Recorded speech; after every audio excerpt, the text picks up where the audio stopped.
মুখ্যমন্ত্রীর লোকেরা যার কাছ থেকে টাকা নিয়েছে তার কাছে দাঁড়াবে, আমার হয়ে দাঁড়াবেন নাকি? এই যে প্রায় ৩,০০০ কোটি টাকা তুলেছে সাধারণ মানুষকে চাকরি দেবে বলে, অর্ধেক লোককে দিয়েছে, অর্ধেক দেয়নি। যারা পায়নি তাদের টাকা গেছে, যারা পেয়েছে তাদের টাকাও গেল, চাকরিও গেল, বাপের জমি বিক্রি করে বাকি টাকা দিতে হবে। আমার বক্তব্য, Mamata Banerjee high court supreme court দেখাচ্ছেন, কারণ তাদেরকে বলতে হবে যে আমি তোমার জন্য করছি, টাকা হজম হয়ে গেছে। আমি বলছি আগে ওনার নেতাদের বলুন যে টাকা নিয়েছে সে ফেরত দিক, সুদ সমেত। আর না হলে আমি বলবো ওই যারা টিচাররা চাকরি গেছে, আসুন আমরা গিয়ে টিএমসি নেতাদের বাড়ির সামনে দাঁড়াবো, আপনারা ঢুকে কলার ধরে টেনে নিয়ে আসুন। চোরেদের রানী মমতা ব্যানার্জি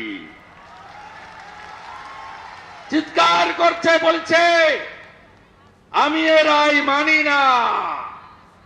আপনাকে মানতে হবে না, আপনি শুধু দেখতে থাকুন। মুখ্যমন্ত্রীকে সিবিআই ডাকবে না কেন? মুখ্যমন্ত্রীকে হেফাজতে নেবে না কেন? সরকারের যিনি প্রধান, অবিলম্বে তাকে সিবিআই তদন্তের মুখোমুখি ডাকতে হবে, প্রয়োজনে গ্রেপ্তার করতে হবে।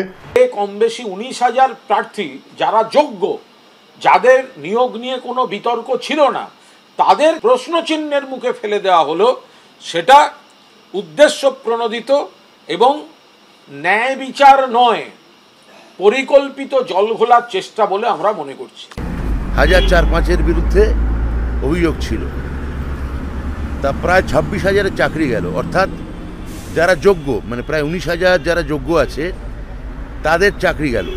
যদি 19,000 জন প্রায় যদি যোগ্য লোকের চাকরি চলে যায়, তাহলে সেটা একজন জনপ্রতিনিধি হিসেবে আমি চিন্তার বলে মনে করি।